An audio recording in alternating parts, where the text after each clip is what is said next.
Je suis devant les foyers 101. Aujourd'hui, c'est le 3 février 2022. Bonjour les gars et les filles. Bonjour. Ah, et vous êtes gentils. Alors que SPQR 3, troisième chapitre de l'histoire de Rome antique. Hein? C'est romantique de parler de Rome antique. Alors que la dernière fois, nous avons parlé de l'essor de l'Empire, de comment les Romains ont fait pour bâtir un tel empire si grand, que c'était leur point de force, vous avez dit, organisation de l'Empire, c'était l'armée, d'accord, la transmission de la culture, le fait d'imposer la paix. Maintenant, aujourd'hui, on va dire comment ils ont fait pour maintenir aussi longtemps l'Empire. Vous savez que l'Empire romain a duré 5 siècles a duré 5 siècles en Occident, d'accord, et 15 siècles en Orient. Non? Alors, on va voir quels sont les points forts pour ce maintien de l'Empire. Première chose à dire, c'est le réseau des communications. Nous avons vu la dernière fois jusqu'à quel point c'était important tout cet échange de messages entre les provinces et l'Empire. D'accord? Or, la première chose nécessaire pour les communications, c'est évidemment les routes. D'accord? Les routes romaines. Or, que les routes romaines étaient tellement développées que jusqu'à nos jours, il y a un proverbe qui s'y réfère. Tous les chemins mènent à Rome. D'accord? En effet, si vous regardez la carte en arrière-moi, ils sont marqués en vert les routes les plus importantes. Rome, c'était un réseau d'un vaste chemin de routes. Or, que le réseau de routes romaines avait 80 km. Comptez 80 000 km. Prenez-le en note. 80 000 km. D'accord? Et cela veut dire qu'il faudra, puis vous savez que la plupart de ces routes-là ont été délaissées, il n'y avait plus d'entretien au Moyen-Âge, après le déclin et la chute de l'Empire. Et dans la suite de l'histoire, il faudra attendre le 19e siècle pour avoir un réseau de communication plus développé que les routes romaines. Il faudra attendre l'invention du chemin de fer. Donc là, ça nous dit comment, jusqu'à quel point s'était développé ce système. D'accord? Or que les Romains faisaient bien leur route. D'accord? Ils avaient des ingénieurs qui étaient très expérimentés pour ce type de travaux. Ils avaient des esclaves, souvent des ouvriers spécialisés pour ce type de travaux. Et les routes romaines étaient très solides, vraiment très solides. Ils creusaient dans le sol 60 cm, d'accord, 60 cm, et puis ils remplissaient cet espace-là avec 4 couches différentes de matériaux pour donner de la stabilité et de la durabilité. La partie, disons, la surface en haut, c'était des dalles, des pierres plates. Non, ils n'avaient pas inventé l'asphalte encore. Donc oui, il y avait... Mais, disons, le fait d'avoir des dalles, ça donnait un énorme avantage par rapport au chemin de terre. Le chemin de terre, quand c'est l'été, tout est sec et ça fait une grande poussière. D'accord? Tu as un chariot en avant de toi, tu dois respirer toute la poussière qui lève.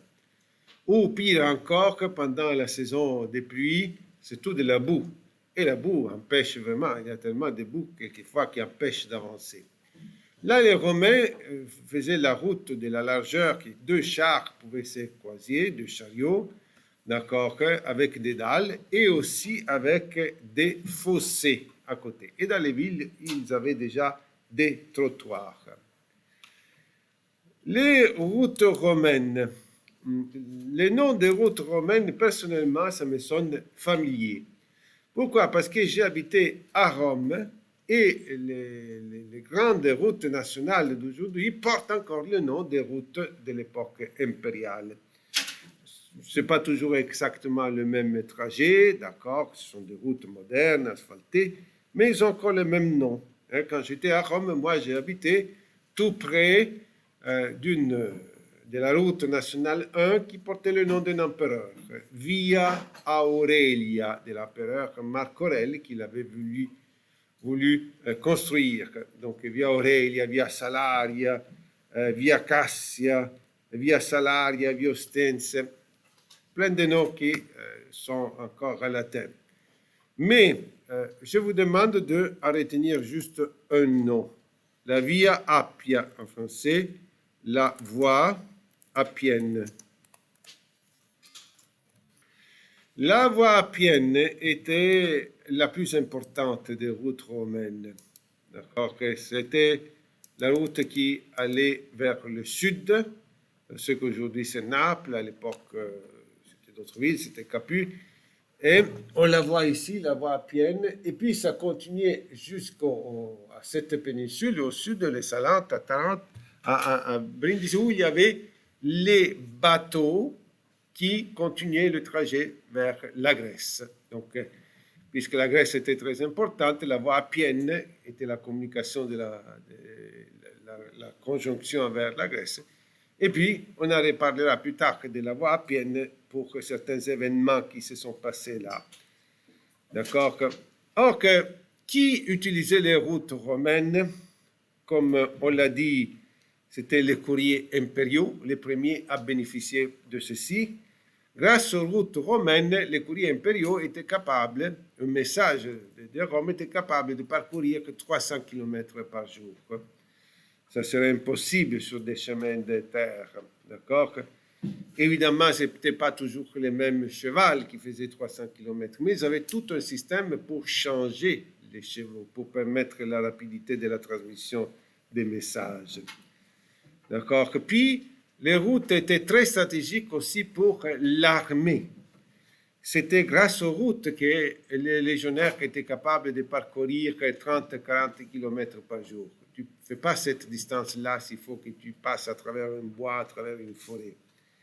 Et nous savons que la rapidité du déplacement de l'armée, ça lui donne beaucoup plus de force. Puis les routes étaient utilisées aussi pour le commerce. 20-25% du commerce à l'intérieur de l'Empire était fait sur route. D'accord, les ambassadeurs, les officiers. Et déjà, dans l'Antiquité, il y avait une certaine forme de tourisme, pas un tourisme populaire de la masse, mais quelques riches patriciens empruntaient les routes pour aller voir les zones les plus éloignées de l'Empire, qu'ils connaissaient à travers les rapports des autres. Ces routes-là avaient aussi des services, comme aujourd'hui, quelqu'un qui voyage dans nos autoroutes modernes a des endroits pour s'arrêter, pour la station de service, d'accord? À l'époque, à chaque 24 km à peu près, il y avait un relais, d'accord? Avec la taverne, etc. Mais toujours avec la possibilité de laisser là ton cheval, il y avait comme une pension pour ton cheval, et t'en prêter un autre. Et évidemment, tu payais pour ce service. Et à chaque 48 km, c'est-à-dire un relais sur deux, avait aussi une auberge. Un peu comme aujourd'hui, quand on voyage, on sort de l'autoroute, souvent on trouve des motels. C'était les motels de l'époque. Alors, les motels de l'époque, vous passez la nuit, on les appelle les auberges. Ne faites pas comme cet élève-là qui m'a dit qu'à chaque 48 km, il y avait des aubergines. Des auberges, ce n'est pas pareil. Avant de donner place aux questions, je vais dire quelque chose sur les voies maritimes. Comme nous l'avons déjà mentionné, la plupart du commerce, ça se faisait sur bateau. D'accord? Et ce qui favorisait le commerce maritime, c'était que les Romains contrôlaient toute la Méditerranée. Le contrôle de la Méditerranée des Romains était tel qu'il appelait Mare Nostrum, qui ça veut dire que notre mer à nous. Mare Nostrum, d'accord, à latin. Or, comme pour favoriser ce type de commerce, les Romains devait faire deux choses. La première chose, c'est que dans toutes les villes qu'il possédait, qui étaient sur la mer, il devait perfectionner les ports. Dès que les Romains arrivaient, il devait faire des travaux au port pour que les bateaux des Romains puissent entrer. Et puis l'autre chose, on l'a mentionné la dernière fois, il devait assurer la sécurité du transport et des voyages en mer en écrasant tout acte de piratage. Question. Tyler.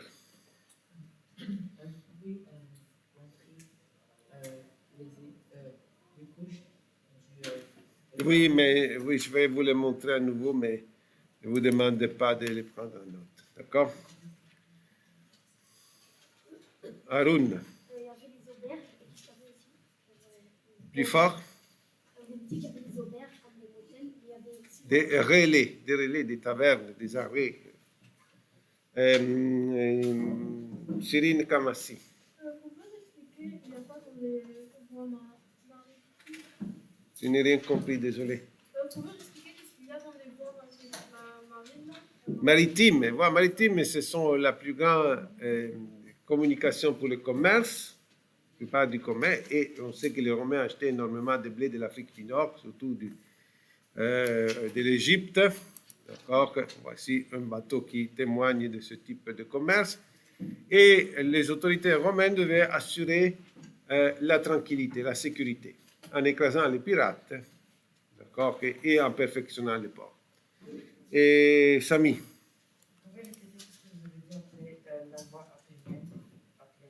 La voie appienne était celle qui reliait Rome avec le sud de l'Italie et amenait jusqu'au port pour aller en Grèce. Donc c'était la plus fréquentée. Travis. Comment ils appelaient la mer pour dire qu'elle était à eux? Oui, tantôt je vais l'afficher là, c'est écrit dans les mots-clés. Alors, prochain mot-clé. Tantôt les questions. Système économique. Ce qui donne une certaine puissance à un État, c'est une économie. Ce qu'on est capable de produire et comment on est capable de distribuer toute cette richesse. Premier sous-mot-clé, l'alimentation. D'accord? Qu'est-ce que les Romains mangeaient? Comment ils se procuraient de la nourriture? Alors, il faut dire qu'à l'origine de la ville, les Romains étaient des agriculteurs. Comme nous l'avons déjà mentionné, Rome a été fondée par des colonnes agricoles. D'accord? Et donc, et cette origine agricole de la ville a laissé une trace importante sur la langue, sur le latin, mais aussi sur le français. Et pensez par exemple seulement au mot culture. D'accord? Culture, vous savez, en français, a deux significations. Je peux parler de la culture du maïs, d'accord? Mais je peux parler de la culture de l'université. Pourtant, ce sont deux significations complètement différentes, mais ils ont la même origine. Les gens cultivés, c'était ceux qui cultivaient le savoir. Et si on cultive une dévotion, comment ça s'appelle? Une dévotion religieuse, comment ça s'appelle? Oui. Non, un culte qui a la même racine, d'accord? Culte, culture ont la même racine.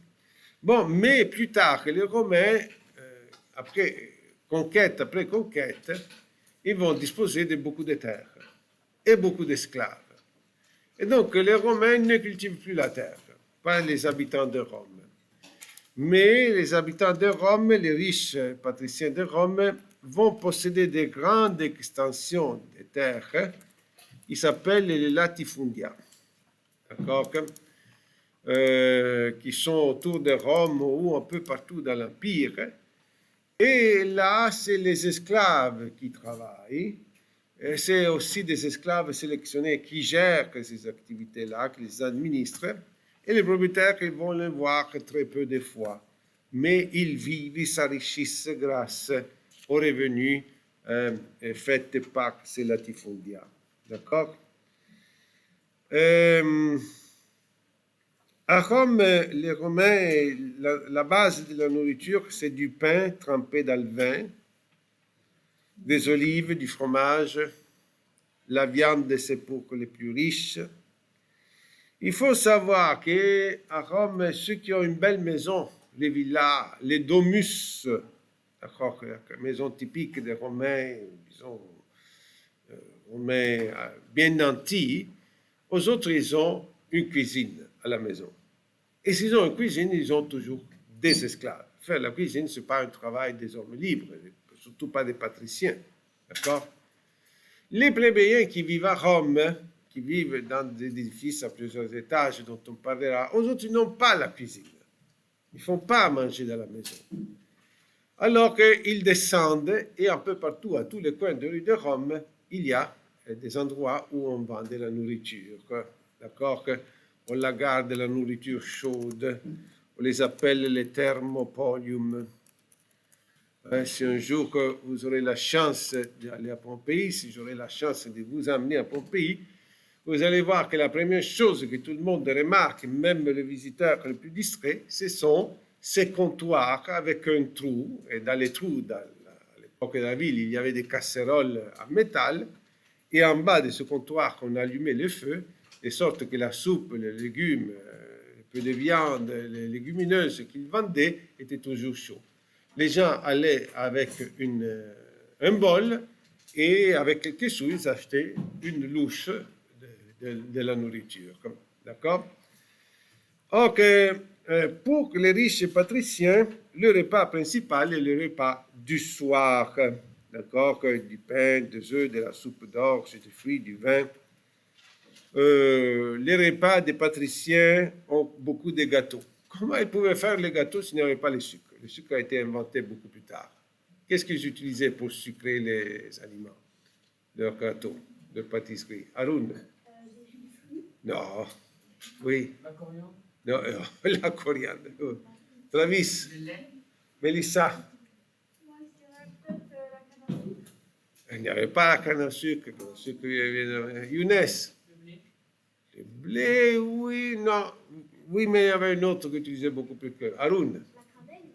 Non, la cannelle, c'est pas sucré, la cannelle. Pensez à un aliment sucré, Souyan. L'orge, un autre, qui n'a pas de sucre ajouté, mais qui est très sucré. Il suffit une petite cuillerée, c'est très sucré. Zaya? Les dates. Oui. Un fruit. Haroun et Younes? Le miel. Les miels. Les miels, les Romains exploitaient, on dit que dans l'Antiquité, les abeilles travaillaient pour les patriciens romains, tellement ils étaient exploités. Puis, ils mangeaient, ceux qui avaient une belle maison, la domus, une belle maison, ils mangeaient, la salle à manger s'appelait le triclinia. Comme vous voyez, il y a le mot 3 là-dedans. Parce que le triclinia était une salle à manger qui avait toujours trois sofas lits. D'accord? Le repas pour les Romains, les riches Romains, était toujours un rituel. Ça durait des heures, ils placotaient, puis de temps à autre, ils arrivaient, et les serveurs esclaves mettaient leur plateau au milieu sur une petite table et s'approchaient pour manger quelque chose, et puis s'allonger sur le sofa, quelquefois s'endormir, rester là toute la nuit. D'accord? Donc, la salle à manger avait des lits, les 3 lits, complètement différents de notre façon. Et il faut dire une chose, que Rome avait un problème d'un point de vue de l'alimentation.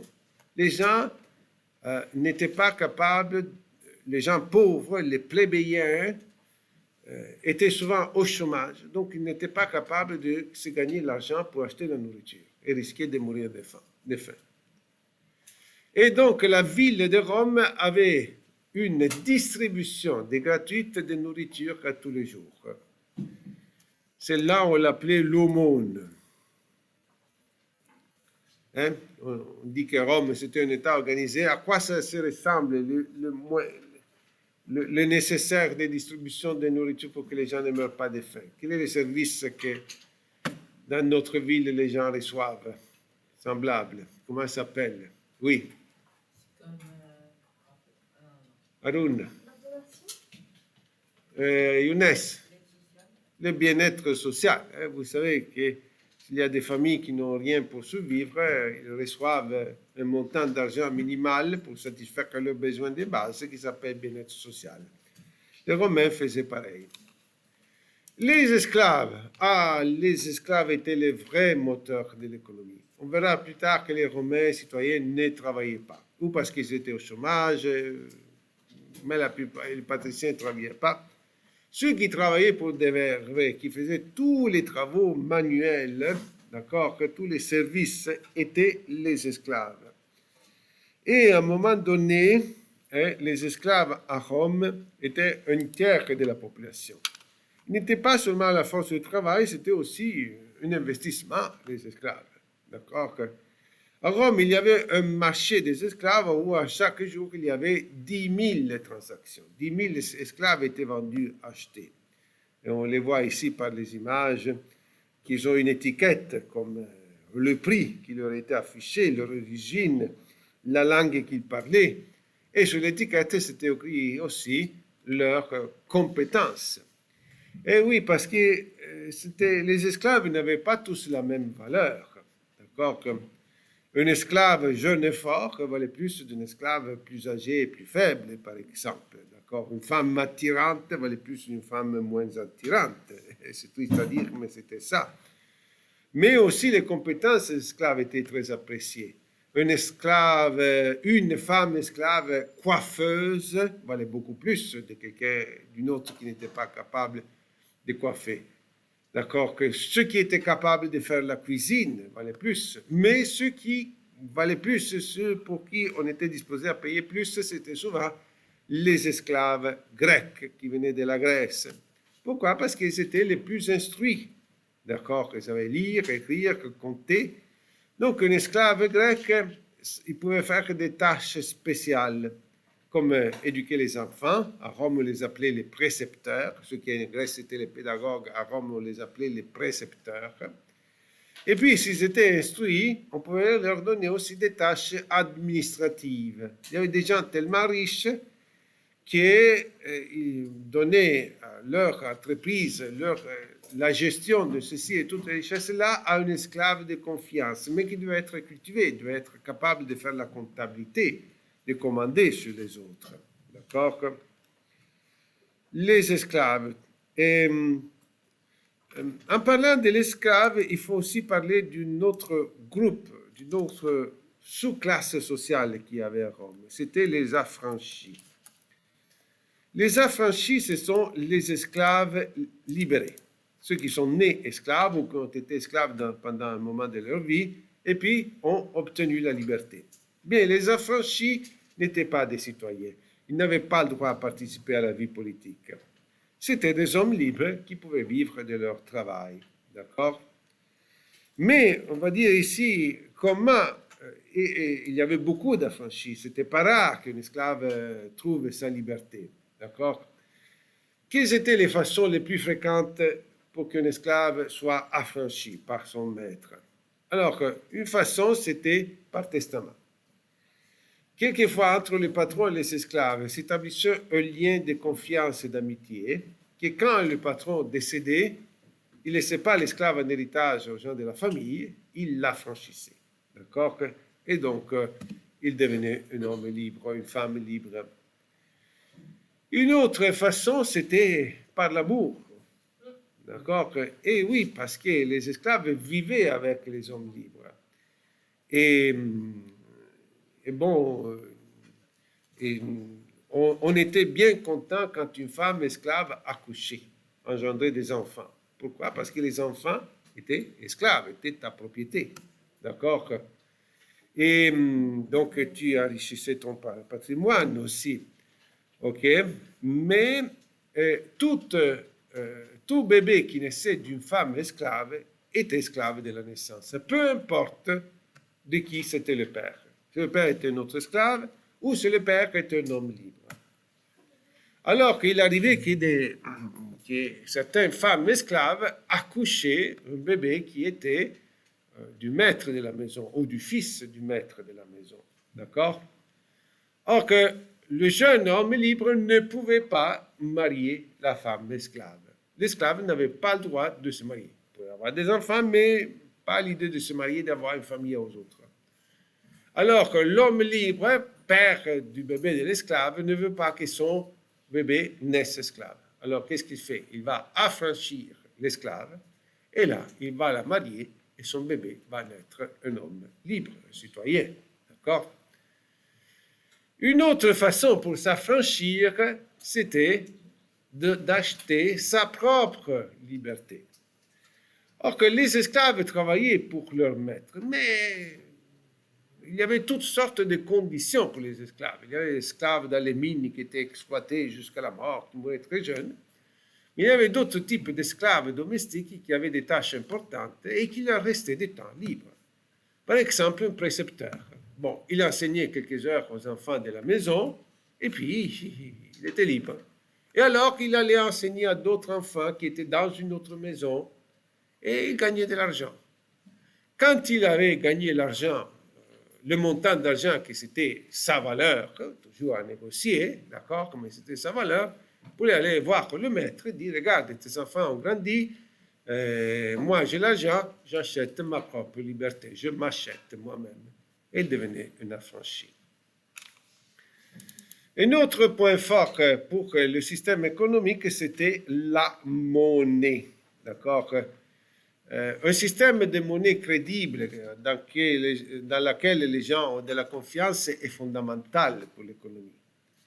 D'accord? Si les gens n'ont pas confiance dans la monnaie, bon, toute l'économie en souffre, les échanges deviennent plus difficiles, on retombe au troc. Bon, à Rome, il y avait plusieurs types de monnaie, plusieurs systèmes monétaires, parce que les peuples soumis à Rome continuaient à utiliser leur propre monnaie. À Athènes, par exemple, il y avait la drachme, la monnaie d'Athènes. Vous savez, la drachme a existé de la fondation de la ville jusqu'en 2002, quand elle était remplacée par l'euro. Tout en continuité de l'histoire, même sous la domination des Romains, sous la domination des Turcs, les Grecs ont toujours utilisé la drachme. D'accord? Donc, il y avait plusieurs types de monnaies que les gens utilisaient. Mais il y avait la monnaie impériale, la monnaie de l'empereur, qui était la monnaie de tout l'empire, qui était la monnaie qui circulait même tellement forte qui circulait même en dehors de l'empire. D'accord? Et cette monnaie-là impériale s'appelle le sesterce. Le sesterce de l'empereur. Et quand vous savez que les Romains devaient collecter des impôts, hein, ils niaisaient pas avec la collecte des impôts, ils les exigeaient que les impôts soient toujours payés en sesterce, pas dans la monnaie locale. Et donc, il y avait beaucoup d'échangeurs de monnaies, d'accord? Plus tard, on dira comment on faisait pour collecter les impôts. Question. Kamassi. C'est quoi le nom de la monnaie qui est restée jusqu'à 2002? La monnaie grecque, c'était la drachme. Non, drachme, la drachme. Younes. C'est quoi le thermopolium? Thermopolium, c'était les fast-food, passez-moi l'expression de l'époque. D'accord? Que des gens qui préparaient de la nourriture, tu l'achetais rapidement, ça coûtait pas cher. Certains avaient la taverne à l'intérieur, tu peux choisir de manger à l'extérieur ou sinon de l'amener la nourriture à la maison. Et le triclinia? Triclinia, c'était la salle à manger, faite avec les 3 sophalis. Et l'amique. Quand ils sont sur les routes, ils marchaient, ils étaient sur des chevaux avec des roues et du cheval avancé, ils étaient sur le cheval. Ben, les deux. Les courriers impériaux n'avaient pas de chariots. Les courriers impériaux avaient leur sac et leur cheval. Chariot, évidemment, tu transportais plus de choses, mais c'était plus rare. Oui. Est-ce que le drachme, c'est la monnaie, est-ce que c'est la monnaie locale de Rome? De la Grèce, qui a duré jusqu'à l'année 2002, remplacée par l'euro. Oui. Ils mangeaient quoi? C'est quoi les aliments? Alors qu'on a dit du pain trempé d'alvin, des olives, du fromage, l'orge, la soupe d'orge, d'accord, des fruits, des pains, des œufs, et les riches avaient toujours des gâteaux faits à base de miel. Tyler.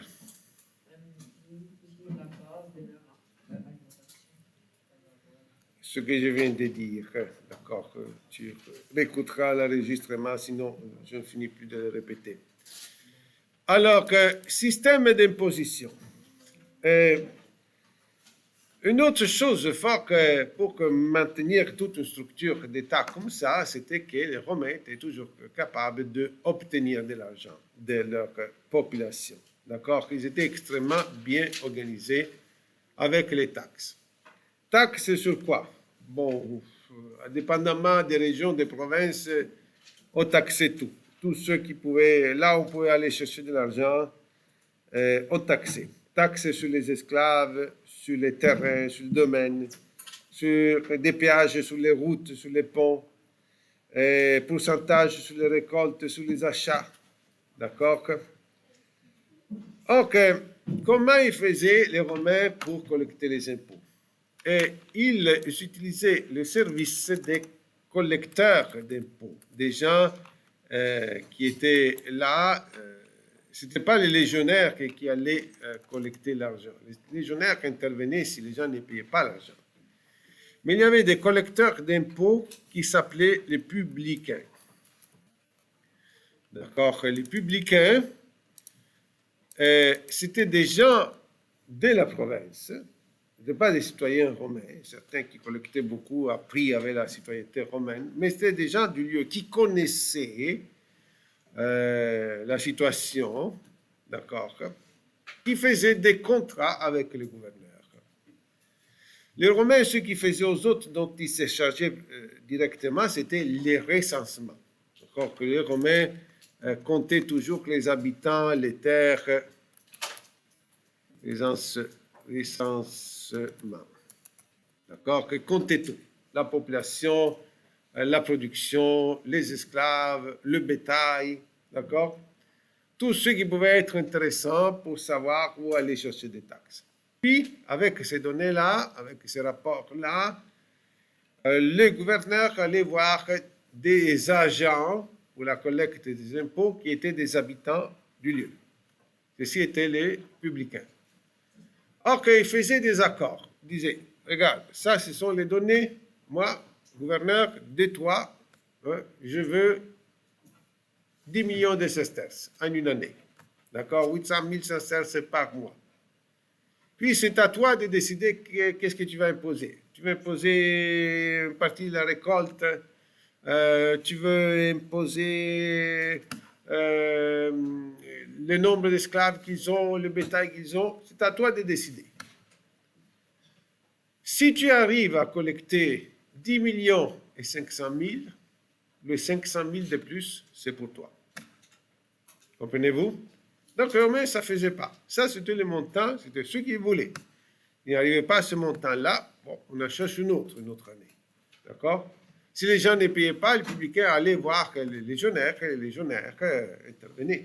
Confiscation, arrestation, torture, confiscation des enfants, vente en esclavage. D'accord? C'est tout. Tu n'as pas payé les impôts, ok? Tu as 2 enfants, on te confisque un enfant. La prochaine fois que tu payes, tu confisques l'autre. On va les vendre. D'accord? Ou sinon, ils confisquaient les ânes, les bœufs, les vaches, le fromage qu'il avait, ils confisquaient tout. D'accord? Il n'avait rien, ils confisquaient les enfants, ou lui-même. D'accord? Donc, voyez-vous, les Romains étaient extrêmement... Mais les publicains, d'après vous, ils étaient aimés dans la population ou détestés? Ils étaient détestés. C'était des gens de leur propre peuple qui, pour s'enrichir, faisaient ce type d'accord terrible, cruel avec les Romains. Donc, ils étaient les plus détestés des populations locales. Dernier mot-clé, puis on répondra aux questions. Les systèmes législatifs. Un autre point fort de l'État de Rome, c'est la loi. D'accord? Les Romains ont vraiment beaucoup élaboré les lois, plus de tous les États de l'Antiquité. Tellement élaboré qu'ils nous ont laissé tout un héritage de concepts juridiques jusqu'à nous. D'accord? Ceux et celles qui d'entre vous ceux et celles qui d'entre vous vont étudier les droits, et ici voilà qu'on avait affiché les tables de la loi, comment on rendait public les lois que le Sénat faisait.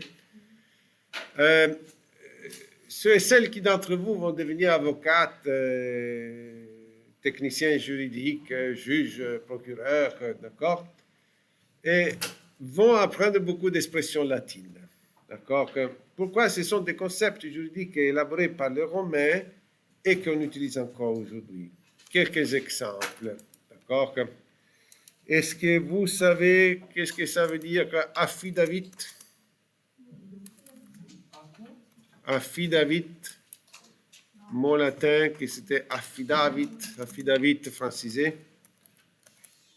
C'est une déclaration assermentée, d'accord? On appelle affidavit. Ou sinon, vous savez qu'est-ce que ça veut dire habeas corpus? D'accord? C'est une expression que ça veut dire que celui-là qui est accusé doit se présenter devant le juge avec son corps, ça veut dire personnellement. Est-ce que vous savez qu'est-ce que ça veut dire res delicta? Delicta. Res delicta, res ça veut dire chose, delicta ça veut dire abandonner. Hein? Je me souviens que par exemple quand j'étais étudiant, je n'avais pas beaucoup d'argent, dans la maison que j'ai partagée avec d'autres colocataires étudiants, on avait la table, on n'avait pas de chaises. On invitait quelques amis, on avait juste deux chaises. Alors qu'un jour, je me promène dans la rue et je vois trois belles chaises qui sont sur les bords de la propriété, sur les gazons, à côté du trottoir, à côté d'une maison. Et là, je m'arrête, j'hésite. Et alors je les regarde, je me demande si ce sont des chaises qu'ils ont mis là pour les donner à qui les veut. D'accord? Alors que, mais je ne suis pas sûr. Alors que je rentre dans le corridor pour aller à la porte de la maison pour demander si les chaises étaient abandonnées. Et avant que j'arrive à la porte, une femme ouvre la fenêtre et dit « Prenez-les, monsieur, prenez-les, on n'en a plus besoin. » Est-ce que j'ai volé? Non. Je me suis approprié de quelque chose qui était abandonné. Donc, c'est le délicta. Ceux qui vont fouiller dans les... comment ça s'appelle? Qui vont fouiller dans les recyclages, dans les bacs de recyclage pour trouver des canettes en aluminium. Est-ce qu'ils volent? Oui. Ce sont des choses abandonnées, qui s'approprient. Vous comprenez? Res delicta. Et on va terminer avec un proverbe sur la loi. Dura lex, sed lex. Qu'est-ce que ça veut dire? Dura lex, sed lex. Oui. Lex, c'est la loi. Oui. La loi dure, Mais c'est la loi. D'accord? Alors que supposons qu'un élève arrive avec le cahier, mais trop tard. C'est le 3e cours. Il dit, monsieur, je vais passer toute la nuit à écrire mon cahier, regardez là. Désolé, je ne peux plus l'accepter. Je donne 2 chances, pas 3. Mais monsieur, tu es un bon élève, je t'aime bien, mais dura lex, c'est de lex. C'est dur la loi, mais c'est la loi. N'est-ce pas?